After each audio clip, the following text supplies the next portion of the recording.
Hola, muy buenas a todos y a todas, bienvenidos a un nuevo video. Hoy más que nada vamos a leer y compartir sobre la terapia de aceptación y compromiso, un proceso y práctica de cambio consciente o también conocido como mindfulness. Si te interesa, quédate y empezamos. Primero que nada tenemos que hablar de fundamentos y el modelo. Y primero hablaremos del dilema del sufrimiento humano. Ninguna cosa externa nos asegura la liberación frente al sufrimiento. Ni siquiera es suficiente cuando nosotros, los seres humanos, disponemos de todo aquello de lo que, por lo general, echamos mano para valorar el éxito externo. Grandes apariencias, padres cariñosos, hijos estupendos, seguridad financiera, una esposa entregada, un novio lindo, etc. Los humanos pueden estar abrigados, bien alimentados, secos, físicamente bien y aún así sentirse desgraciados. Los humanos pueden disfrutar de medios de diversión y entretenimiento desconocidos en el mundo no humano y solo al alcance de una pequeña parte de la población. Televisión de alta definición, coches deportivos, viajes exóticos al Caribe y aún así experimentar un dolor psíquico extremo. Cada mañana, un ejecutivo de éxito llega a la oficina, cierra la puerta y busca calladamente en el fondo del cajón de su escritorio la botella de ginebra que tiene allí escondida. Cada día, un ser humano con privilegios inimaginables toma una pistola, le carga una bala, cierra el tambor y aprieta el gatillo. Los psicoterapeutas y los investigadores de ciencia aplicada están demasiado familiarizados con las oscuras estadísticas que documentan esta realidad. Las estadísticas de Estados Unidos, por ejemplo, muestran que la tasa de prevalencia de los trastornos mentales en la actualidad es de aproximadamente el 50%, mientras que más personas aún sufren angustia emocional por problemas relacionados con el trabajo y las relaciones personales, los hijos y los cambios naturales de la vida que se nos plantean a todos. En todo el país hay casi 20 millones de alcohólicos. Cientos de miles de personas se suicidan cada año y otros muchos lo intentan pero fallan. Tales estadísticas son aplicables no solo a aquellos que durante décadas fueron golpeados por la vida, sino también en adolescentes o adultos jóvenes. En los últimos años, casi la mitad de la población en la edad escolar cumple los criterios de, al menos, un diagnóstico referenciado en el DSM. Si quisiéramos reunir datos para documentar la generalidad del sufrimiento humano en el mundo desarrollado, podríamos hacerlo casi hasta el infinito. Terapeutas e investigadores suelen echar mano de esas estadísticas en un ámbito de problemas tras otro, cuando se refieren a la necesidad de más profesionales de la psicoterapia, mayores subvenciones para los programas de salud mental o más apoyo para la investigación psicológica. Al mismo tiempo, profesionales y legos conjuntamente parecen pasar por alto el mensaje que transmiten estas estadísticas cuando se consideran en su conjunto. Si sumamos todos los seres humanos que están o que han estado deprimidos, que son drogadictos, ansiosos, coléricos, autodestructivos, alienados, preocupados, compulsivos, adictos al trabajo, inseguros, patológicamente tímidos, divorciados, que rehúyen la intimidad y que están estresados, nos veríamos obligados a llegar a una sorprendente conclusión, que el sufrimiento psíquico es la característica básica de la vida humana. Los seres humanos también se causan dolor unos a otros continuamente. Piensa lo sencillo que resulta cosificar y deshumanizar a los demás. La comunidad mundial literalmente se tambalea y desequilibra bajo el peso de la cosificación con todas sus servidumbres humanas y costes económicos. Se nos hace recordar este hecho tan penoso cada vez que nos obliga a desvestirnos parcialmente para subir a un avión o tenemos que vaciarnos de nuestras pertenencias en una cinta transportadora para entrar en un edificio gubernamental. Las mujeres rinden casi la cuarta parte menos que los hombres cuando realizan el mismo trabajo. Las minorías étnicas por lo general tienen dificultades para conseguir taxi en las grandes ciudades. Los rascacielos son atascados con aviones por terroristas como símbolo de su odio.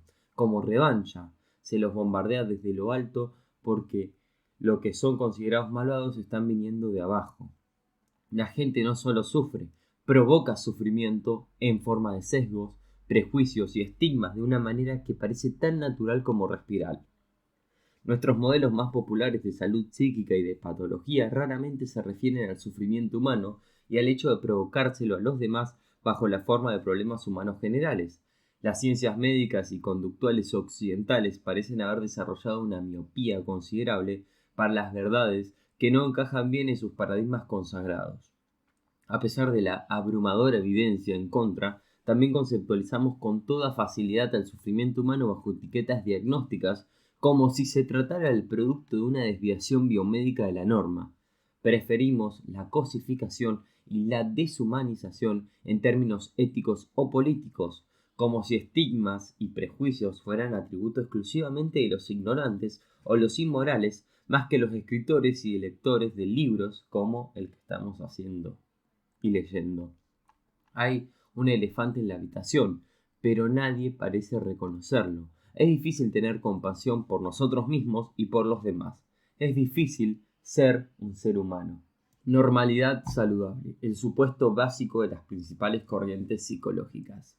La comunidad dedicada a la salud mental ha sido testigo y ha generado la biomedicalización de la vida humana. La civilización occidental virtualmente adora la liberación de la angustia física o mental.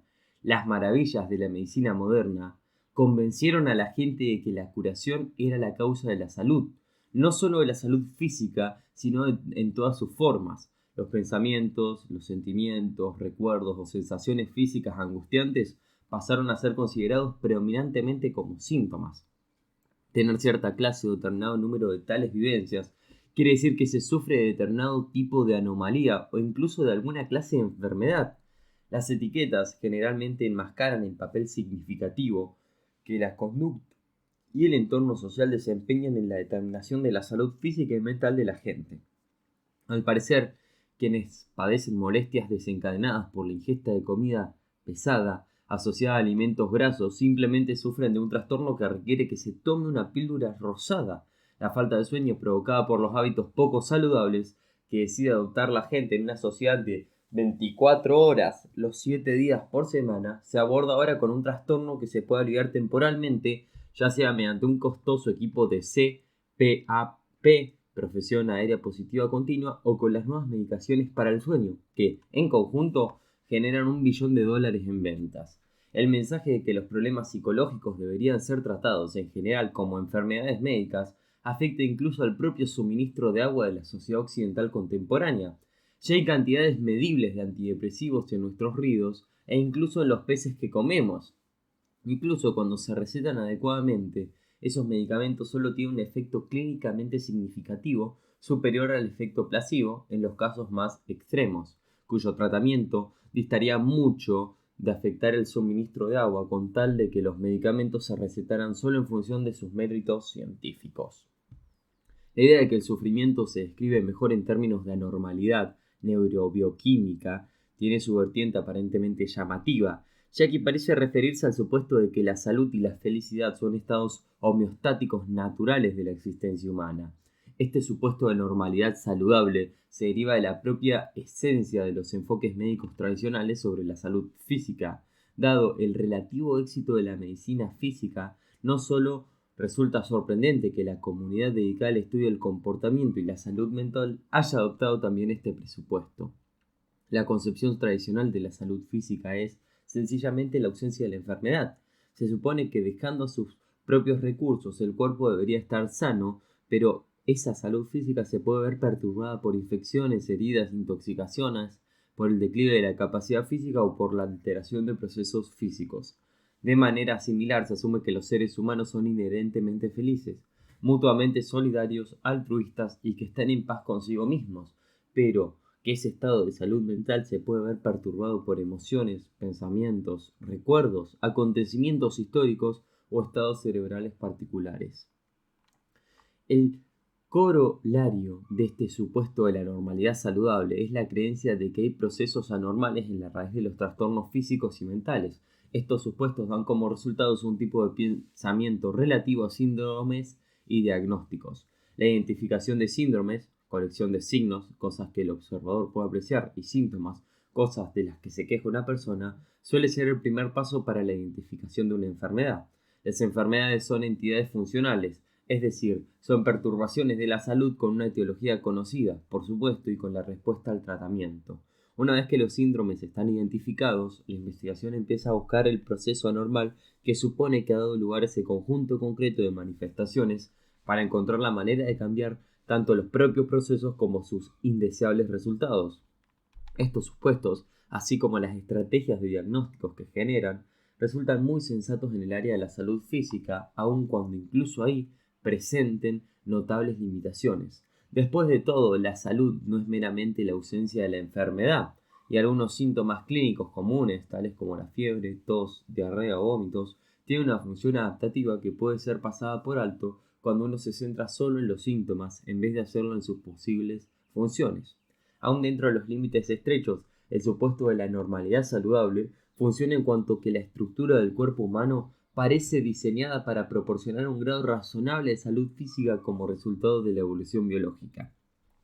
Si un ser humano concreto no posee unos genes saludables adecuados para asegurar su reproducción, la propia evolución por lo general se encarga de eliminar esos genes o su manifestación con el paso del tiempo.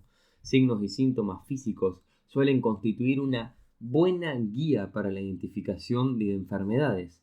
La selección natural generalmente asegura que el desarrollo estructural de un organismo sirve a sus funciones de autopreservación y reproducción. De este modo, las desviaciones de la estructura indican normalmente alguna disfunción y suelen ser útiles para identificar enfermedades específicas. Por ejemplo, al comienzo de la epidemia del SIDA, algunas formas de cáncer extremadamente raras llevaron a los investigadores a centrarse en un subgrupo particular de personas, lo que a su vez hizo que fuera más sencillo el descubrimiento del virus. Lo que no asegura la selección natural es la estrecha relación entre forma y función de la conducta, por lo que la estrategia de diagnóstico biomédico corre riesgo de sobreextenderse cuando se aplica el sufrimiento psíquico.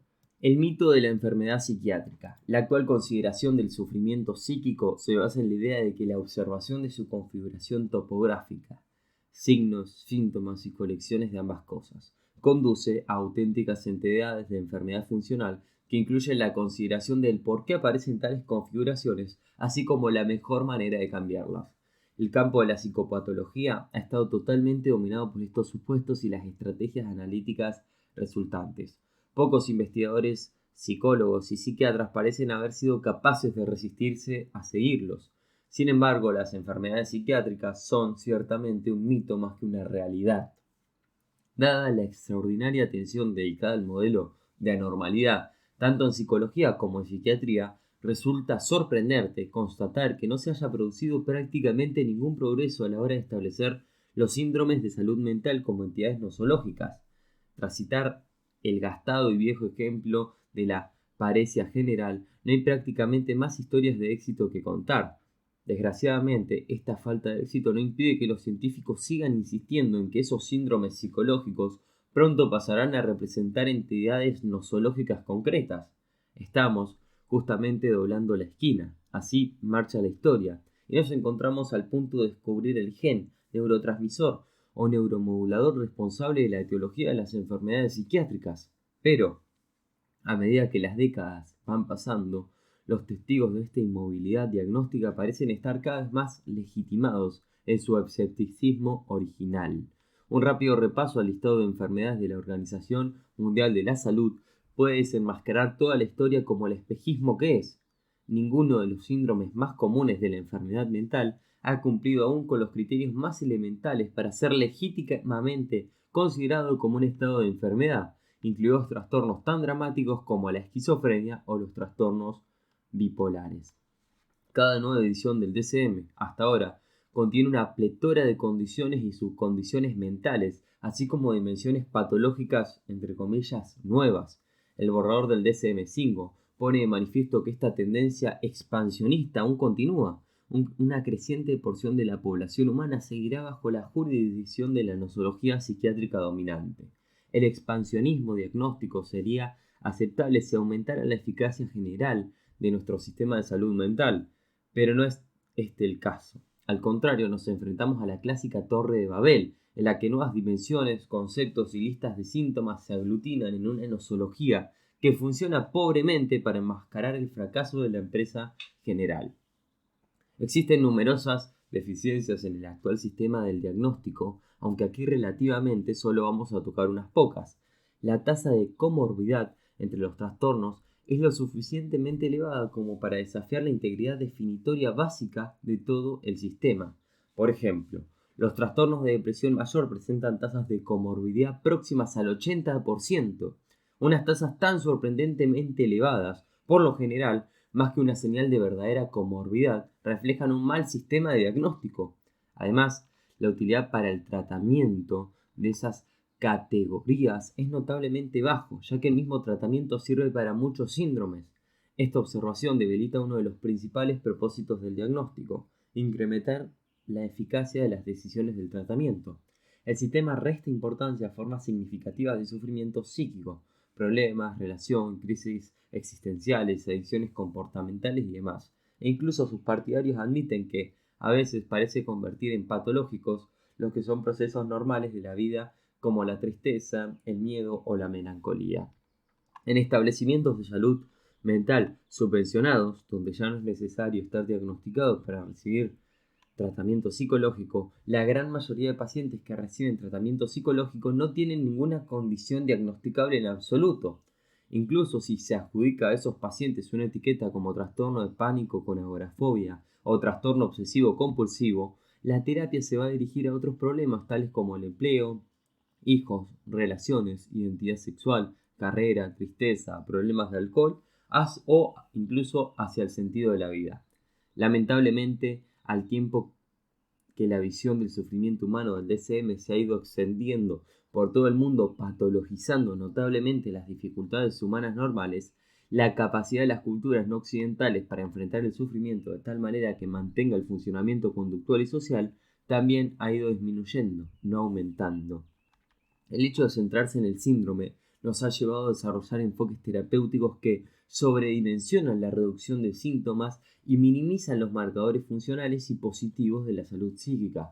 Frecuentemente los efectos generalizados de la psicoterapia sobre el estatus funcional y la calidad de vida son pequeños, mientras que los efectos mayores tienden a observarse en las medidas de severidad de los síntomas. Pero una reducción en la frecuencia y severidad de los síntomas solo correlaciona moderadamente con mejorías en el funcionamiento social, aunque con medidas más amplias de la calidad de vida. Sin embargo, a los estudiantes de psicología y psiquiatría se los entrena cuidadosamente para que reconozcan prácticamente cada una de las características de cada categoría de los síndromes. Las publicaciones científicas sobre la psicología clínica y la psiquiatría apenas contienen otra cosa que investigación sobre síndromes.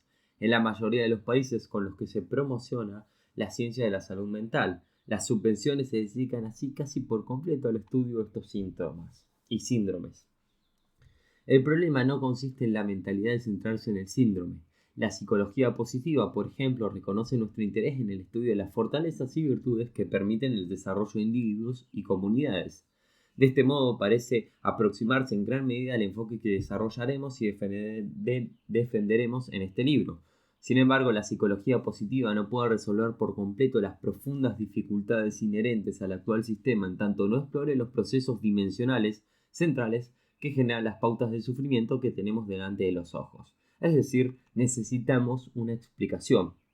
El, entre comillas, sistema clínico ha enfocado el ámbito de la salud mental específicamente y el sufrimiento humano en general, recurriendo al supuesto de la normalidad saludable. Como resultado, considera los estados de sufrimiento mental como señales de trastorno y enfermedad. Si esta estrategia hubiera conducido a formas de psicoterapia mucho más eficaces, habría muy pocas razones para nuestras objeciones. Sí, deberíamos decir entonces, el sufrimiento humano es general, pero debemos dejárselo al sacerdote, al pastor o al rabino. Nuestro trabajo consiste en prevenir y tratar los síndromes clínicos. Después de todo, eso es lo que quieren nuestros clientes y nosotros lo hacemos muy bien, por cierto. Pero no podemos decir tal cosa.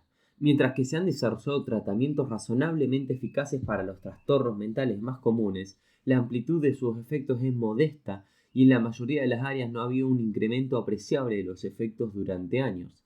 La revolución del tratamiento basado en evidencias ha puesto de manifiesto este problema una y otra vez, pero muy pocos en la comunidad científica parecen prestarle atención. En la medida en que las subvenciones sigan fluyendo a las universidades o a los institutos de investigación, todo el mundo estará contento. En la medida en que las publicaciones académicas sigan centrándose con tal estrechez de miras en el modelo de enfermedad, nadie va a ser más sabio. La mayoría de los terapeutas con experiencia estarán dispuestos a manifestar su profundo escepticismo respecto al actual sistema de diagnóstico y su sensación de que el énfasis en los tratamientos basados en los trastornos carece de algunos elementos importantes. Los terapeutas, por lo general, perciben la discrepancia entre lo prometido y lo conseguido. Los clínicos generalmente sugieren que la academia está demasiado ocupada en la configuración de los problemas de salud mental y poco interesada en la función que cumplen tales problemas en la vida del cliente. Otros críticos señalan la aparente desconexión entre el tratamiento clínico de un trastorno concreto y las influencias sociales y culturales y contextuales que dan los síntomas ese significado. Incluso los progenitores de la nosología psiquiátrica están empezando a cuestionarse el enfoque de los síndromes. Cuando damos alguna conferencia sobre los problemas inherentes al enfoque de los síndromes, a veces omitimos la fuente de las citas que vienen a continuación y pedimos al auditorio que la adivine. Normalmente alguna persona del público grita de inmediato usted, pero no es correcto. Las notas que siguen fueron sacadas del informe del Comité de Planificación de la American Psychiatric Association para la quinta versión del DCM, o sea de la APA. La misma organización, actuando según la misma tradición, que levantó la Torre Laverne en la que estamos viviendo. El informe difícilmente puede ser más crítico. Hemos añadido cursivas para destacar algunas de las asunciones más preocupantes. El objetivo de validar estos síndromes y descubrir etiologías comunes sigue escapándosenos. A pesar de los muchos candidatos propuestos, no se encontró ningún marcador clínico específico para identificar ninguno de los síndromes definidos en el DCM. Estudios clínicos y epidemiológicos han mostrado tasas extremadamente elevadas de comorbidad entre los trastornos, lo que debilita la hipótesis de que los síndromes representan etiologías diferentes. Además, estudios epidemiológicos han mostrado un elevado grado de inestabilidad diagnóstica a corto plazo para muchos de los trastornos. Respecto al tratamiento, la falta de especificidad es la regla más que la excepción. Muchos, si no la mayoría de las condiciones y síntomas representan un exceso patológico, bastante arbitrariamente definido, de conductas y procesos cognitivos normales. Este problema ha conducido a la crítica de que el sistema convierte en patológicas algunas vivencias normales de la condición humana. El plegamiento ciego de los investigadores a las definiciones del DSM-4 puede haber ocultado investigaciones sobre la etiología de los trastornos mentales. La reificación de entidades del DSM-4 hasta el punto de llegar a considerarlas equivalentes a enfermedades es más probable que oscurezca, en vez de aclararnos, los resultados de las investigaciones. Todas estas limitaciones en el actual paradigma del diagnóstico sugiere que la investigación centrada exclusivamente en refinar los síndromes definidos en el DSM puede que jamás tenga éxito a la hora de desvelar su etiología subyacente. Para que ocurra eso es necesario que se produzca un cambio a un nuevo paradigma, aún desconocido. A pesar de la honradez del informe del grupo de trabajo, la publicación del borrador del DSM-5 muestra claramente que quienes controlan la nosología psiquiátrica no han resuelto estos problemas. El grupo de trabajo tenía razón en su percepción sobre la necesidad de un nuevo enfoque. El presente libro, o lo que estamos leyendo, trata de facilitar el necesario cambio de paradigma en nuestros clientes, en nuestro campo y en nosotros mismos. Ese cambio debe ser conductual y vivencial, pero también intelectual. El ámbito psicológico necesita un modelo unificado de diagnóstico transversal derivado de un esfuerzo científico más amplio por crear una psicología más útil e integrada. La perspectiva de la terapia de aceptación y compromiso. El enfoque que se describe en este libro se llama terapia de aceptación y compromiso o ACT. ACT se lee como una sola palabra, no por sus siglas individuales, tal vez porque ACT suena parecido a ECT, abreviatura de la terapia electrocompulsiva, lo que difícilmente constituye una asociación favorable, y en un sentido más positivo porque el ACT, actúa, nos recuerda que este enfoque anima la implicación activa en la vida. Entonces, no voy a decir más ACT, sino ACT. Desde una perspectiva ACT, el sufrimiento humano surge básicamente de procesos psicológicos normales, especialmente aquellos en los que está implicado el lenguaje. Incluso cuando tiene lugar una disfunción física, como la diabetes o la epilepsia. Por ejemplo, el dicho de que el buen médico trata la enfermedad, el excelente trata al paciente que tiene la enfermedad, es una doctrina sensata. La observación anterior no significa que los procesos anormales no existan. Desde luego que existen. Si una persona sufre un daño cerebral y como consecuencia se comporta de una forma extraña, tal comportamiento no es solo atribuible a procesos psicológicos normales, aunque tales procesos puedan ser relevantes a la hora de habérselas con el daño cerebral. La misma observación podría ser válida algún día para la esquizofrenia, el autismo, el trastorno bipolar y demás, aunque la evidencia cierta a una etiología orgánica simple en esas áreas es muy limitada, como se demuestra con la ausencia de marcadores biológicos sensibles y específicos para esas condiciones. Incluso en el acto de esas graves enfermedades mentales, el modelo subyacente de ACT sostiene que el proceso normal propio del lenguaje y del pensamiento autorreflectivo puede realmente amplificar las dificultades básicas asociadas a tales condiciones. Para una evidencia más detallada sobre este punto se habla en el capítulo 13. No importa cuántas voces escuche una persona ni cuántos ataques de pánico haya sufrido, ese individuo es un ser humano que piensa, que siente y recuerda. La forma que una persona tenga de responder, digamos, a una alucinación puede resultar más crítica para un funcionamiento saludable que la propia alucinación, y desde la perspectiva de la ACT, esta respuesta viene determinada predominantemente por procesos psicológicos normales. El ejemplo del suicidio. No hay un ejemplo más dramático de que hasta qué punto el sufrimiento forma parte de la condición humana que el del suicidio. La muerte por propia decisión es ciertamente el resultado menos deseable que uno se puede imaginar en la vida. Sin embargo, una buena porción de la familia humana en un momento u otro considera seriamente el matarse a sí misma y un número sorprendente elevado llega realmente a ponerlo en práctica. El suicidio consiste en quitarse la vida de forma consciente, deliberada y propositiva. Dos hechos resultan sorprendentemente evidentes en el suicidio. Primero, está generalizado en todas las sociedades humanas. Y segundo, podría decirse que está ausente en los demás organismos vivos. Las teorías existentes sobre el suicidio intentan explicar de forma lógica estos dos hechos. Se conocen casos de suicidio en todas las sociedades humanas, tanto en el presente como en el pasado. Aproximadamente 11,5 personas de cada 100.000 se suicidan cada año en los Estados Unidos, lo que da cuenta de casi 35.000 muertes en 2007. Prácticamente no tiene lugar entre los niños más jóvenes, pero empieza a aparecer en los primeros años del colegio. Pensamientos e intentos de suicidio son muy comunes en la población en general. Un estudio reciente encargado por la Substance Abuse and Mental Health Service Administration entre unos 8,3 millones de individuos, encontró una tasa anual estimada de ideaciones suicidas serias con intentos de suicidio entre jóvenes adultos que se aproxima al 1,2% de ese grupo de edad, lo que eleva los niveles de incidencias asociadas al consumo de drogas. Estudios de incidencia a lo largo de la vida sugieren que el 10% de la población general atentará en algún momento contra su vida y el 20% se debatirá con ideaciones suicidas y llegará a desarrollar un plan y los medios para llevarlo a cabo. Pero otro 20% se debatirá con pensamientos suicidas sin ningún plan concreto. Así aproximadamente la mitad de la población total experimentará tendencias suicidas entre moderadas y severas a lo largo de su vida. Resulta una cifra sorprendentemente elevada de la que dar cuenta si se consideran las tendencias suicidas como una anormalidad entre comillas. Siguiendo esta consideración, también resulta relevante el hecho de que el suicidio está totalmente ausente en los no humanos. Se ha objetado algunas notorias excepciones a esta generalización a lo largo del tiempo, pero si se las examina bien resultan falsas. Los lemmings de Noruega tal vez constituyan el ejemplo más clásico.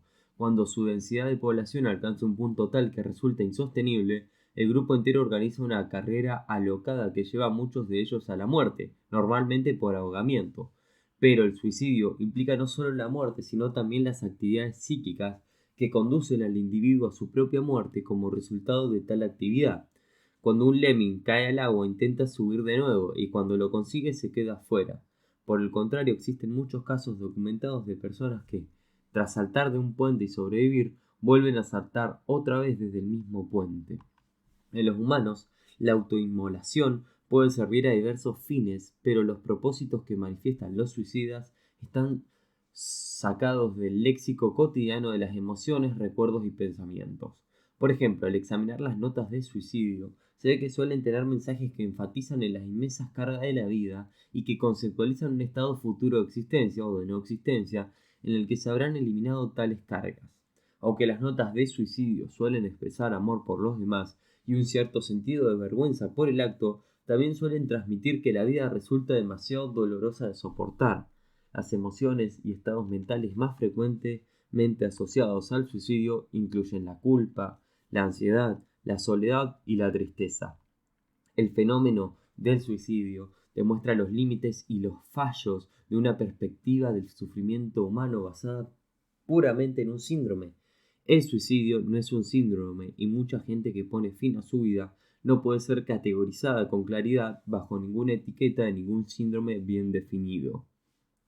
Si la forma más dramática de actividad insana que existe está presente, en alguna medida, en la vida de la mayoría de los humanos, pero no entre los demás seres que manifiestan sensibilidad, tenemos que sacar una conclusión evidente, y esta es que debe haber algo único en los seres humanos que hace que esto sea así. Dicho más exactamente, debe haber un proceso, un funcionamiento, que conduzca con tanta facilidad a un sufrimiento psíquico tan grande, uno que sea exclusivamente característico de la psicología humana.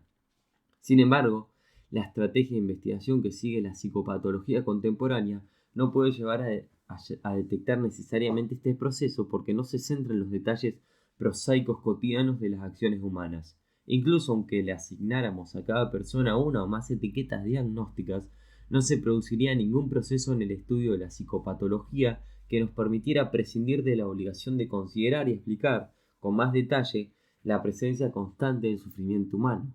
Todos los seres humanos sufren, unos más que otros. En efecto, es normal ser anormal. Normalidad destructiva.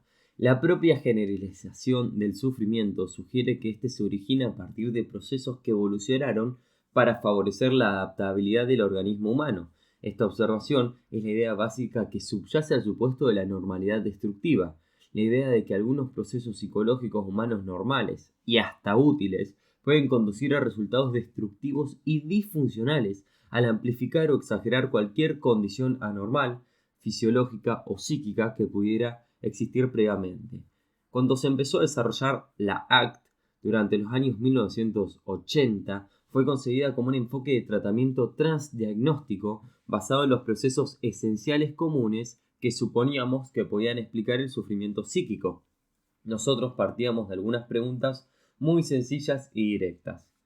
¿Cómo es que la gente brillante, sensible y generosa, que dispone de todo lo que necesita para sobrevivir y prosperar en la vida, tiene que padecer tal sufrimiento? ¿Hay procesos humanos prevalentes que, de algún modo, están vinculados al sufrimiento generalizado? ¿Podemos desarrollar una comprensión teórica sólida de la manera en la que se desarrolla el sufrimiento y luego aplicarlas a las intervenciones psicológicas para neutralizar o revertir los procesos esenciales responsables? Una clave esencial para encontrar respuestas significativas a estas desafiantes preguntas consistiría simplemente en que nos miráramos en el espejo. Recubierto por el casco protector del cráneo existe un órgano con una apariencia extremadamente brillante y una cara oculta sorprendentemente turbia. Resulta humillante advertir que esta idea, la de que los procesos cíclicos normales y necesarios funcionan como una espada de doble filo, está en la base de numerosas tradiciones culturales y religiosas, pero que es mucho menos valorada en psicología y en las restantes ciencias del comportamiento. La tradición judeo-cristiana, así como la mayoría de tradiciones religiosas, tanto orientales como occidentales, defiende la idea de que el sufrimiento humano es en gran medida el estado normal de las cosas de la vida. Merece la pena examinar esta tradición religiosa como un ejemplo concreto de hasta qué punto la manía de los síndromes médicos nos ha alejado de nuestras raíces culturales en estos temas. El Génesis, el comienzo de todas las cosas, puede ser un buen punto para iniciar nuestra consideración del lenguaje humano y del sufrimiento. Los orígenes del sufrimiento según la tradición judeo-cristiana. La Biblia es muy clara acerca de la fuente original del sufrimiento humano. Según la historia de Génesis, abro comillas, Dios dijo, hagamos al hombre a nuestra imagen, a semejanza nuestra. Y Adán y Eva fueron colocados en un idílico jardín. Los primeros humanos eran inocentes y felices. Cierro comillas, abro comillas. El hombre y su mujer estaban ambos desnudos y no sentían vergüenza. Cierro comillas. Solo habrían recibido un mandato. Abro comillas. No debéis comer del árbol del conocimiento del bien y del mal, porque si coméis de él moriréis con toda seguridad. Cierro comillas. La serpiente le dice a Eva que no va a morir si come de ese árbol, sino que si más bien, abro comillas, Dios sabe que cuando comáis de él, vuestros ojos se abrirán y seréis como Dios, conocedores del bien y del mal. Cierro comillas. Resulta que la serpiente tuvo razón, hasta cierto punto, porque cuando comieron el fruto, los ojos de ambos se abrieron y se dieron cuenta de que estaban desnudos. Es una historia intensa y muy instructiva. Cuando se pregunta si es bueno conocer la diferencia entre el bien y el mal, la mayoría de la gente religiosa dirá seguramente que tal conocimiento representa el epítome de la conducta moral. Puede que sea así, pero la historia del Génesis sugiere que la posesión de este conocimiento evaluativo representa también el epítome de algo más, a saber, de la pérdida de la inocencia humana y el comienzo del sufrimiento. En la historia bíblica, los efectos del conocimiento evaluativo son inmediatos y directos. Los efectos negativos adicionales del castigo divino aparecen más adelante. Adán y Eva ya estaban sufriendo antes de que Dios hubiera descubierto su desobediencia. Cuando Adán y Eva descubrieron que estaban desnudos, abro comillas, inmediatamente cosieron hojas de higuera y se fabricaron cobertores para sí mismos. Cierro comillas. Y luego, abro comillas, se escondieron de Dios entre los árboles del jardín. Pero el Señor Dios llamó al hombre. ¿Dónde estás? Él respondió, te oí en el jardín y tuve miedo porque estaba desnudo, así que me escondí. Y Dios respondió, ¿quién te dijo que estabas desnudo? ¿Has comido del árbol? También nos cuenta lo que sucedió a continuación. Adán culpa a Eva de haberlo convencido de que comiera del árbol y Eva culpa al maligno. Hay algo muy triste en esta historia que describe el primer ejemplo de vergüenza y culpa de los humanos. Nos toca algo muy profundo relacionado con nuestra propia pérdida de la inocencia. Los humanos hemos comido del árbol del conocimiento. Podemos categorizar, evaluar y juzgar, y como cuenta la historia, nuestros ojos se han abierto, pero a un tremendo coste. Podemos juzgarnos a nosotros mismos y ver que no damos la talla. Podemos conseguir ideales y por compasión juzgar inaceptablemente el presente. Podemos reconstruir el pasado. Podemos prever futuros que todavía no son evidentes. Y así podemos preocuparnos mortalmente por la posibilidad de alcanzarnos. Podemos sufrir con la certeza de nuestra mente y la de nuestros seres queridos. Cada día humana nueva revive esta antigua historia. Los niños son la esencia misma de la inocencia humana. Corren, juegan y sienten. Y como en el Génesis, cuando están desnudos no sienten vergüenzas.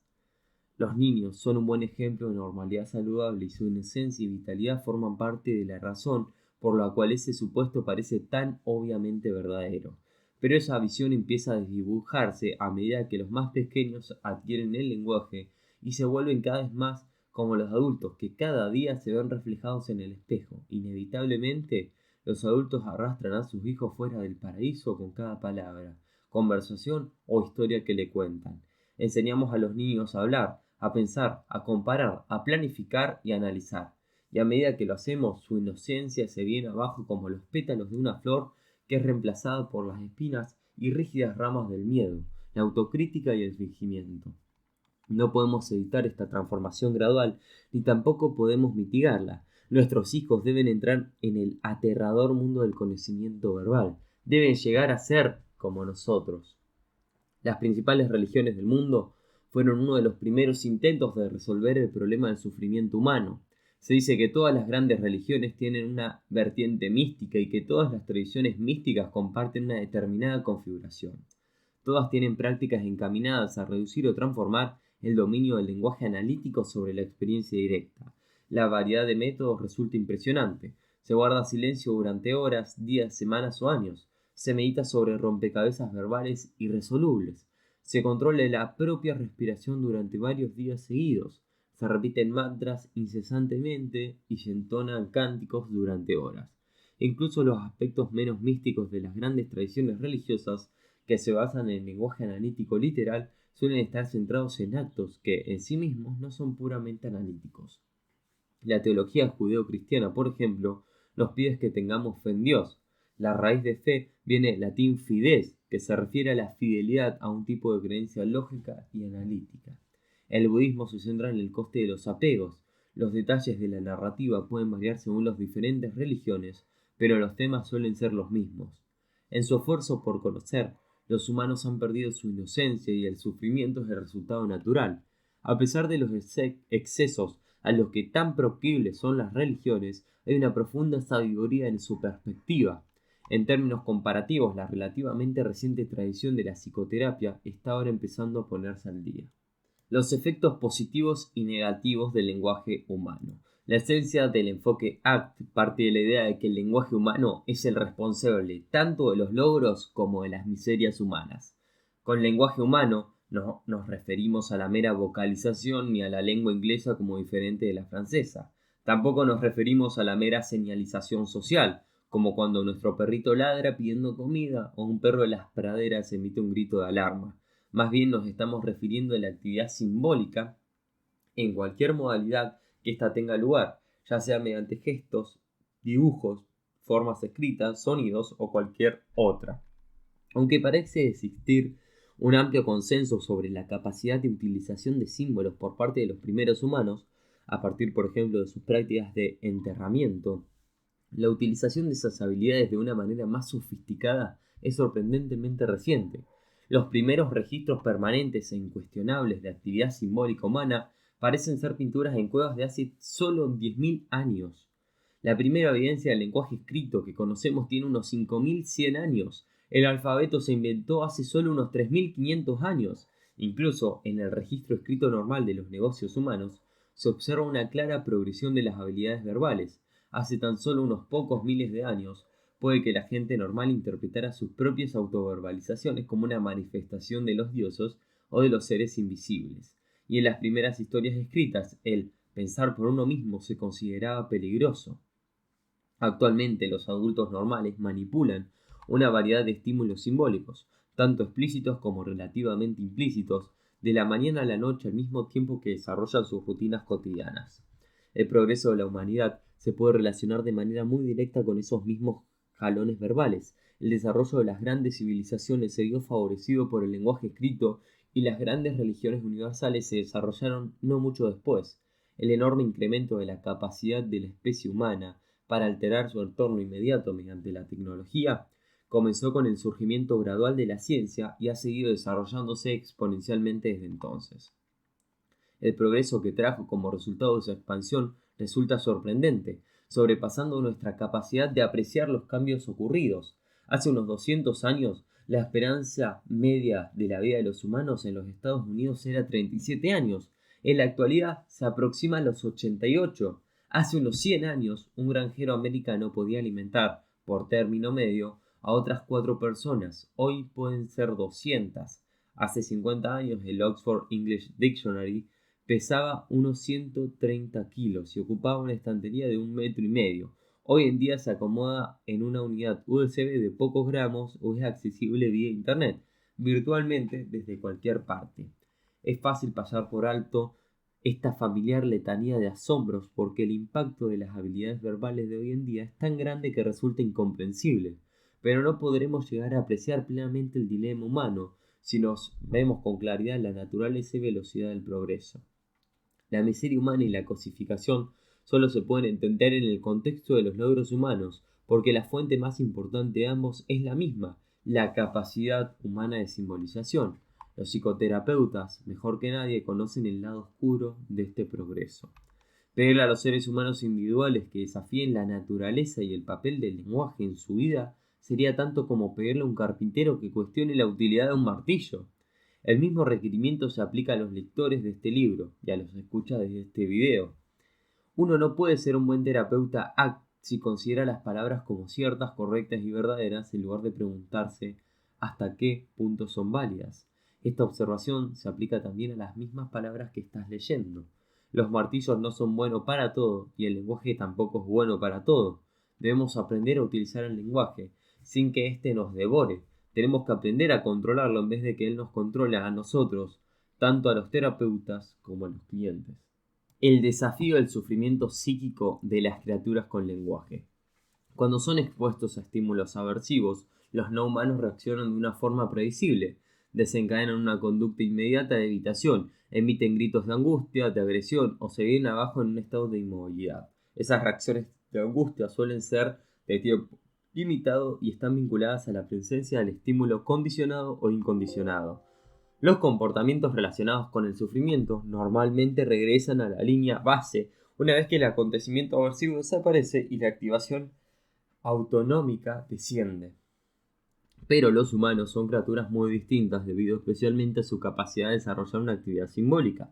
Los humanos pueden anticipar sucesos aversivos, crear semejanzas y disimilitudes entre acontecimientos y establecer relaciones entre acontecimientos del pasado y del presente basadas en la elaboración de semejanzas.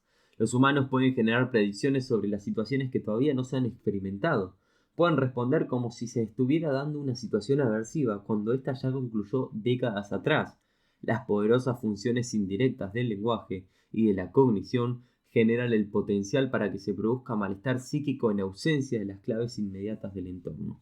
Sin embargo, esas mismas son las destrezas cognitivas más valoradas y que más útiles han resultado para el progreso humano. No parece probable que los primeros humanos desarrollaran habilidades cognitivas, en primer lugar, para reflexionar sobre su propia adecuación o para preguntarse por el camino de la vida. El lenguaje humano fue seleccionado en base a consecuencias más importantes sobre la vida, la muerte y el control social. Los humanos constituyen una de las especies más cooperativas que se conocen, y ciertamente la cooperación social puede que sea el contexto necesario para los procesos de selección inter e intragrupos que con mayor probabilidad desembocaron en la cognición humana. Las adaptaciones individuales, ya se trate de una dentición más poderosa o de un camuflaje, por ejemplo, suelen ser ventajosas desde un punto de vista egoísta, mientras que las adaptaciones sociales más amplias resultan más altruistas, ya que proporcionan ventajas para la competición entre grupos. La cooperación es también una configuración contextual clave en la evolución del lenguaje, porque el lenguaje simbólico resulta, sobre todo, útil a toda la comunidad. Pero si bien la cognición humana ha conducido a una mayor capacidad para detectar y ponerse en guardia frente a las amenazas al grupo, para coordinar el comportamiento del clan y para asegurar la propagación, también nos ha proporcionado herramientas cognitivas que podemos emplear sin ningún sentido contra nuestros propios intereses. En el mundo desarrollado, la gente rara vez tiene que enfrentarse a amenazas para su supervivencia. Dispone de tiempo y valor para pensar prácticamente en cualquier cosa. Su historia, su apariencia física, su lugar en la vida en comparación con el lugar donde debería estar, lo que los demás pueden pensar de él, etc. La cultura humana del mundo civilizado se ha desarrollado de tal manera que aprovecha nuestras capacidades simbólicas. El lenguaje ha evolucionado hasta incluir cada vez más términos que describen y evalúan los diferentes estados mentales y emociones. A medida que estos términos evolucionan, las vivencias pueden ser categorizadas y evaluadas. A medida que los humanos miran cada vez más hacia dentro de sí mismos, la vida empieza a parecerse más un problema a resolver que un proceso que deba ser vivido en toda su plenitud. Podemos ver esta tendencia que empieza en el exterior, pero finalmente se vuelve hacia adentro de la propia estructura e historia de las lenguas modernas. Las primeras palabras de las lenguas humanas se relacionan casi siempre con lo externo, leche, carne, madre, padre y demás. Solo es posible hablar del mundo interior mucho más tarde, mediante el desarrollo de palabras que funcionan como metáforas basadas en situaciones externas habituales.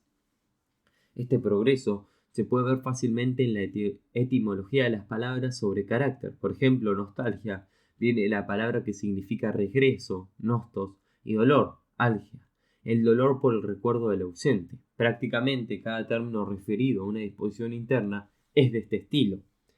A medida que aprendemos a volvernos hacia adentro, nuestras habilidades verbales y cognitivas, o sea, nuestra mente, empiezan a alertarnos sobre alarmas de estados psicológicos pasados y futuros más que sobre alarmas relacionadas con amenazas externas. Los ejemplos de malestar psíquico normal se convierten en el punto central de nuestra actividad diaria de resolución de problemas, con resultados tóxicos. Este sistema de aplicar un procedimiento útil a un objetivo inadecuado se parece al mecanismo de las alergias que aplican erróneamente contra el propio cuerpo un proceso de defensa que resultaría adecuado frente a elementos intrusos. El sufrimiento humano fundamentalmente supone la aplicación errónea a un proceso psicológico positivo de resolución de problemas a situaciones anormales de sufrimiento psíquico. En otras palabras, nuestro sufrimiento representa una especie de reacción alérgica frente a nuestro mundo interno. No es posible eliminar el sufrimiento suprimiendo el dolor. La existencia humana entraña desafíos inevitables. La gente a la que queremos sufre contratiempos y la gente que nos más se aproxima morirá. Además, todos somos conscientes de una edad temprana de que con el tiempo también nos hemos de morir. El dolor es inevitable y debido a nuestras inclinaciones simbólicas, estamos bien predispuestos a recordar ese dolor y a traerlo a la conciencia en cualquier momento. Esta progresión significa que los seres humanos se exponen conscientemente a enormes cantidades de dolor, pese a nuestra considerable capacidad de controlar sus fuentes en el mundo externo. Aún así, un gran dolor no es en sí mismo causa suficiente para el sufrimiento humano verdadero. Para que éste se lo produzca, el comportamiento simbólico tiene que ser llevado un poco más lejos todavía. Los cantos de sirena del sufrimiento, fusión y evitación. En el relato griego clásico de la Odisea de Homero, Odiseo y su grupo de guerreros inician el regreso a sus hogares, en Grecia, una vez terminada la guerra de Troya. Van navegando por el traicionero mar Egeo, enfrentándose a muchos peligros durante el viaje, tal vez ninguno más desafiante que el surgido a su paso por la isla de las sirenas. Las sirenas son unas criaturas adorables que permanecen escondidas en las rocas a lo largo de la costa, cantando melodías que prometen el conocimiento del futuro. Las canciones son irresistibles porque hablan de aquello que cada marino desea saber, pero aquellos que quedan extasiados inevitablemente encuentran su perdición. Aconsejando de antemano por Cince sobre este peligro inminente, Odiseo ordena a sus hombres que sellen sus oídos con cera, pero, deseoso de escuchar por sí mismo el canto de las sirenas, ordena a los hombres que lo aten al palo mayor y que no lo desaten bajo ninguna circunstancia hasta que el barco se encuentre bien lejos de la costa. Mientras el barco pasa por delante de la isla, Odiseo está tan encantado con el canto de las sirenas que pide y suplica a sus hombres que lo desaten, pero ellos se niegan porque saben que saltaría por la borda y parecería.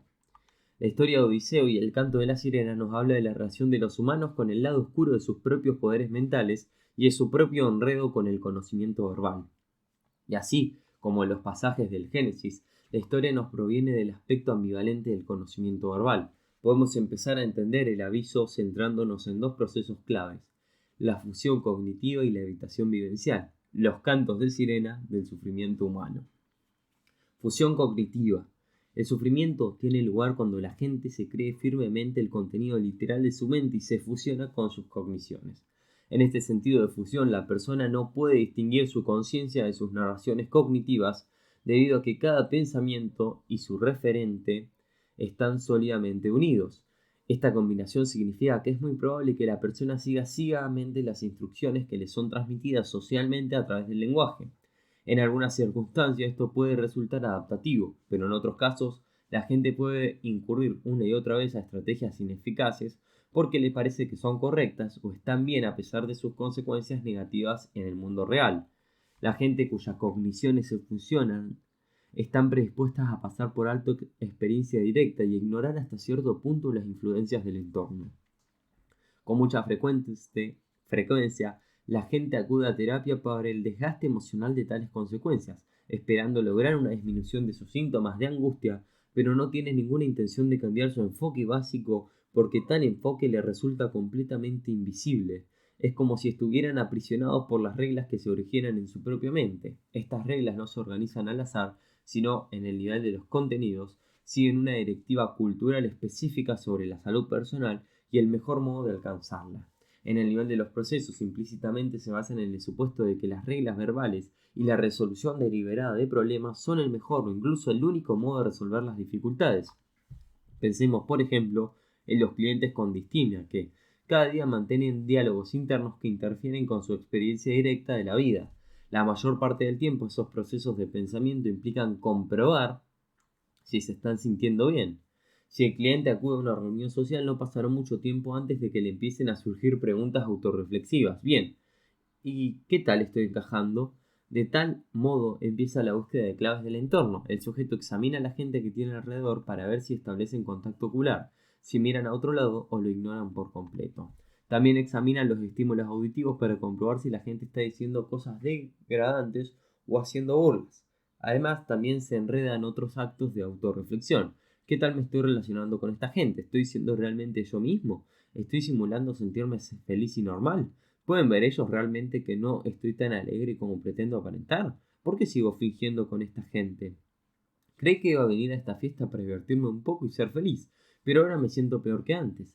La cantinela interna causada por la propia autocomprobación por parte del cliente de las causas y efectos emocionales se vuelve tan crónica que le resulta casi imposible involucrarse en ninguna actividad sin destruir casi de inmediato su sentido de estar presente o ser espontáneo. En un estado de fusión, la persona distímica sigue la regla de hay una forma correcta de ser y que esa forma correcta conlleva la felicidad. Alcanzar esa forma correcta de sentirse bien se convierte en una lucha constante, lucha que muchos clientes comparten. En el caso del cliente con trastorno de pánico, la principal batalla se libra contra la ansiedad, los pensamientos de morirse, perder el control o volverse loco. Para mantener el control, el cliente debe estar vigilante con el fin de reconocer las primeras señales de que se están produciendo reacciones indeseables. El cliente puede considerar sus sensaciones corporales, procesos de pensamiento o predisposiciones de conducta y reacciones emocionales como señales de fracaso o éxito inminente. La solución a la lucha por sentirse bien, al parecer, consistiría en una mayor vigilancia, más comprobaciones del entorno interno y externo y mayor control. Pero el ciclo de autocomprobación, evaluación, respuesta emocional, esfuerzos de control y demás que el cliente se autoimpone no es la solución a ese trastorno, más bien es precisamente el trastorno. Desenredar a la gente del embrollo de su propia mente es uno de los principales objetivos de la ACT, pero es mucho más fácil decir que hacer, tanto por parte de los terapeutas como de los clientes. La gente confía en su mente porque el lenguaje y el pensamiento son vehículos extraordinariamente eficaces en la vida cotidiana. Uno realmente debería prestar atención a lo que le dice su mente cuando se están pagando los impuestos, reparando una máquina o intentando atravesar una calle por un cruce muy concurrido. El problema es que no estamos entrenados para diferenciar cuándo nos resulta útil la mente y cuándo no, y no hemos desarrollado las destrezas necesarias para cambiar de un estado mental fusionado de solución de problemas a un modo mental descriptivo. La mente es genial cuando se trata de inventar dispositivos nuevos, hacer planes de negocios u organizar la agenda del día, pero por sí misma la mente es mucho menos útil para aprender a estar presente, aprender a amar o descubrir la mejor manera de sobrellevar las complejidades de una historia personal. El conocimiento verbal no es la única forma de conocimiento. Debemos aprender a utilizar nuestras capacidades analíticas y evaluativas cuando su empleo mejora el funcionamiento y a aprender a usar otras formas de conocimiento cuando sean estas las mejor sirvan a nuestros intereses. En efecto, el objetivo final de la ACT es enseñar a los clientes a que realicen tales distinciones al servicio de la promoción de una vida más plena. Evitación vivencial. Otro proceso clave en el ciclo del sufrimiento es la evitación vivencial. Se trata de una consecuencia inmediata de la función con las instrucciones mentales que animan a la supresión. El control o la eliminación de aquellas vivencias que se superponen puede resultar angustiosas. Para el cliente atrapado en una pauta distímica, el objetivo puede consistir en sentirse bien y evitar los sentimientos o pensamientos que lo aparten de este objetivo. Para el cliente que muestra una pauta obsesivo-compulsiva, el objetivo podría ser suprimir determinados pensamientos o controlar los sentimientos de fatalidad. Para el cliente con trastorno de pánico, el objetivo principal sería evitar el sentimiento de ansiedad y los pensamientos de muerte, de pérdida de control o de volverse loco. Al mismo tiempo, durante el tratamiento, el terapeuta también podría desear evitar la tendencia a sentirse indefenso, estúpido o perdido. Existe una paradoja inherente al intento de evitar, suprimir o eliminar las vivencias personales no deseadas y consiste en que en tales intentos desembocan en un recrudecimiento de la frecuencia e intensidad de la vivencia a evitar, dado que la mayor parte de los contenidos angustiosos, por definición, no se someten a una regulación conductual voluntaria. Al cliente solo le queda una estrategia principal, la evitación emocional y conductual. El resultado a largo plazo es que el espacio personal empieza a encogerse, las situaciones de evitación se multiplican y acrecientan, los pensamientos y sentimientos a evitar se vuelven más desbordantes y la capacidad de entrar en contacto con el momento presente y disfrutar de la vida se desvanece poco a poco. El impacto de los cantos de sirena. Tanto la fusión cognitiva como la evitación vivencial afectan de un modo significativo nuestro concepto de quiénes somos. Cada vez nos envolvemos más en nuestras propias historias y las amenazas al concepto que tenemos de nosotros mismos se hacen más presentes. Las posibilidades de quedar fuera de nuestra propia historia oficial tienen que ser evitadas o negadas. Esto resulta cierto tanto cuando las historias son horribles como cuando se trata de un autoengaño positivo. Irremediablemente evitamos admitir errores para salvar nuestra imagen, pero al coste de no aprender de ellos. La persona que se enfrenta a un trastorno de pánico suele decir yo soy agorafóbico, como si fueran sus problemas lo que definen quién es, y se aferra a la peculiaridad de su patología o a la exclusividad y el poder explicativo de su forma y propia, trágica de historia, como si se tratara de un derecho de nacimiento. La gente muchas veces se zambulle en su maquinaria mental, lo mismo que se sumergieran los marineros en el mar, aunque no con el mismo grado de placer. En todo caso son engullidos por las olas de la vanidad y muchacados contra los acantilados de la vergüenza. En vez de huesos rotos tenemos matrimonios rotos. Como los marinos de Odiseo, aguardando la profecía de las sirenas, las oportunidades pasan como barcos vacíos cuando no encajan en la narrativa de nuestra mente, cuando uno está demasiado ocupado en ser quien su mente le dice que es. Le resulta imposible salirse de los hábitos normales, incluso cuando claramente le resultaría muy útil hacerlo. La función cognitiva y la evitación vivencial también afectan a la propia capacidad de atender de forma flexible y voluntaria a cuando ocurre interna como externamente. El atender deliberadamente a las vivencias internas que uno desea evitar o incluso sus desencadenantes externos haría fracasar el propósito de la evitación vivencial. Detectar los acontecimientos que podrían contradecir una historia bien fusionada podría significar salirse de la historia por un momento. Horror, para evitar unos resultados tan inconvenientes.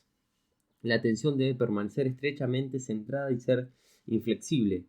Con el tiempo se establece una especie de embotamiento vital. La gente pasa por su vida diaria sin demasiado contacto con la propia vida en cada momento. La vida está en piloto automático. El daño producido por la fusión cognitiva y la evitación vivencial resulta destructivo tanto para el sentido de nuestra propia dirección vital como para nuestra conducta orientada a metas. Nuestra conducta está cada vez más bajo el control aversivo en lugar de control apetitivo, más dominada por la evitación y la huida que por la atracción natural.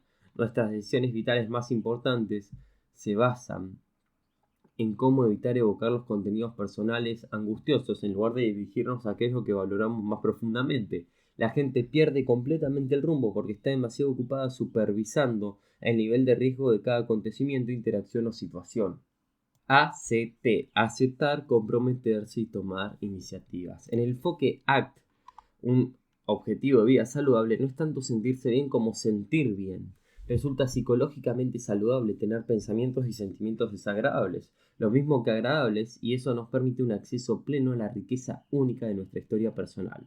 Irónicamente, cuando pensamientos y sentimientos se convierten en lo más importante, virtualmente nos dictan lo que hemos de hacer, es decir, cuando significan solo lo que dicen significar. Entonces, por lo general, no nos sentimos inclinados a sentir nuestros sentimientos ni a pensar nuestros pensamientos abiertamente, ni por lo tanto a aprender lo que unos y otros podrían enseñarnos. A la inversa, cuando los sentimientos no son más que sentimientos y los pensamientos son solo pensamientos, pueden significar lo que significan, especialmente que tales fragmentos de nuestra historia personal y única están siendo traídos al presente por el contexto actual. Pensamientos y sentimientos tienen interés y son importantes, pero no tienen que dictar necesariamente lo que va a ocurrir a continuación. Su papel específico en cada caso depende del contexto psicológico en el que tienen lugar y es más variable de lo que se puede suponer cualquier modalidad mental de solución de problemas. La alternativa constructiva a la fusión es la defusión y la alternativa preferente a la evitación vivencial es la aceptación. Estos son los procesos que se refuerzan en el enfoque ACT. Defusión y aceptación en su nivel más básico están implicadas en cualquier forma de psicoterapia, porque como mínimo, cliente y terapeuta aprenden pronto a advertir pensamientos y sentimientos que se originan para dar sentido al problema de que se trata. En su forma más elaborada, en ACT, Defusión implica aprender a ser consciente de los propios sentimientos en cuanto tienen lugar, y aceptación implica el proceso activo de implicarse con, y a veces a pesar de, el incremento en la rica complejidad de las propias reacciones emocionales como medio para favorecer la apertura psicológica, el aprendizaje y la compasión hacia uno mismo y los demás. Estas habilidades implican la vivencia consciente de los sentimientos como sentimientos, de los pensamientos como pensamientos, de los recuerdos como recuerdos y así sucesivamente. Nos permiten observar desapasionadamente nuestra propia mente en funcionamiento, al tiempo que, simultáneamente, abrazamos el momento y de ese modo permanecemos atentos a las claves o señales contextuales potencialmente importantes que de otro modo podrían pasársenos por alto. A medida que se adquieren esas destrezas, el propio sentido de atención se vuelve más flexible, centrado y voluntario, favoreciendo al que uno se vea mejor a sí mismo y a los demás como parte de un mundo interconectado.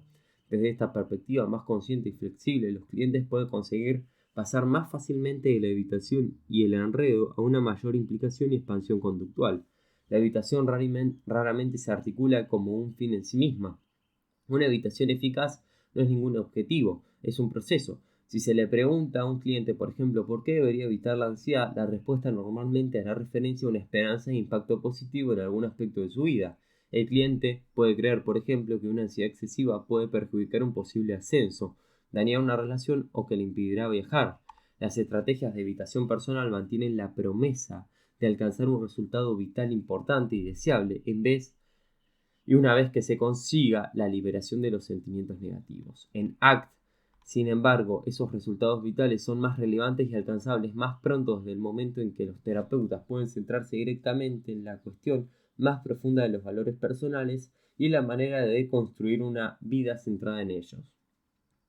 Luchar eficazmente por una vida valiosa resulta complicado con la evitación, porque donde podemos resultar más dañados es precisamente en aquellos ámbitos que para nosotros tienen mayor importancia. Puede no ser cómodo pretender desarrollar una actitud de no me importa. No es posible elegir direcciones vitales valiosas, pero que entrañen un riesgo cuando nuestras cogniciones están fusionadas, porque nuestra mente lógica busca resultados garantizados.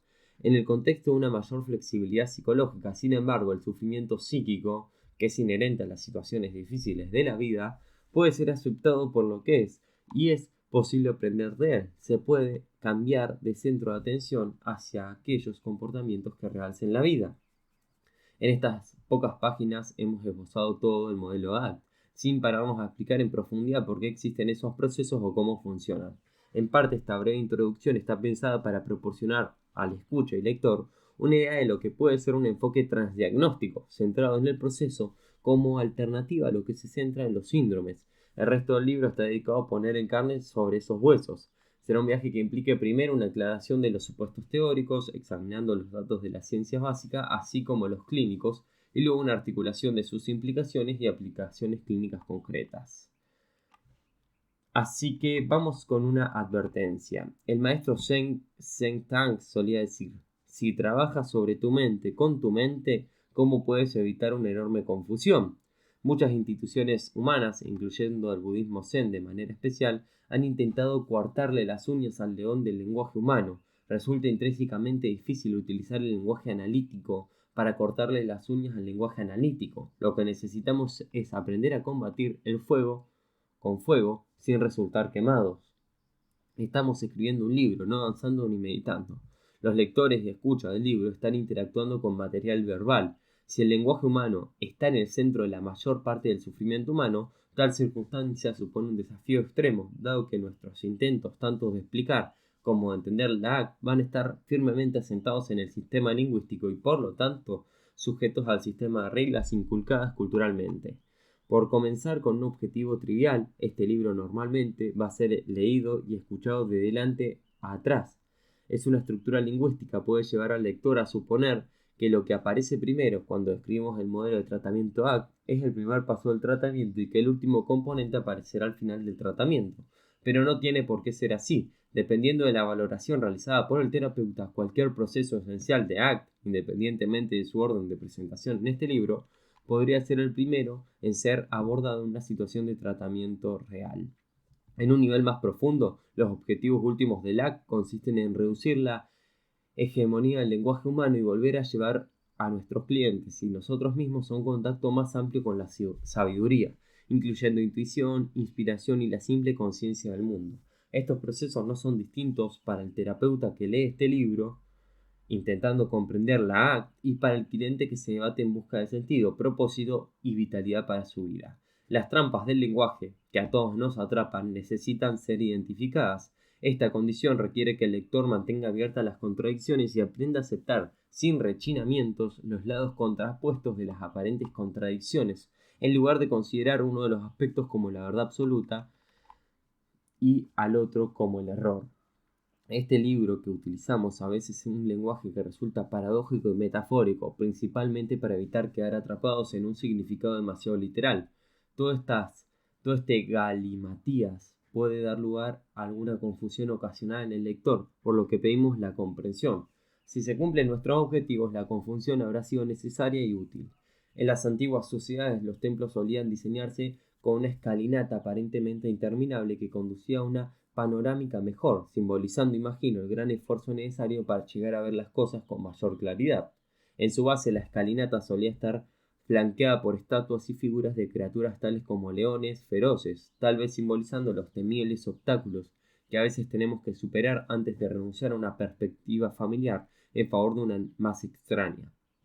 Podemos decir que estos son los leones, son los procesos que vaticinamos que tendrá que afrontar el lector en este volumen. El de la izquierda es la paradoja y el de la derecha la confusión.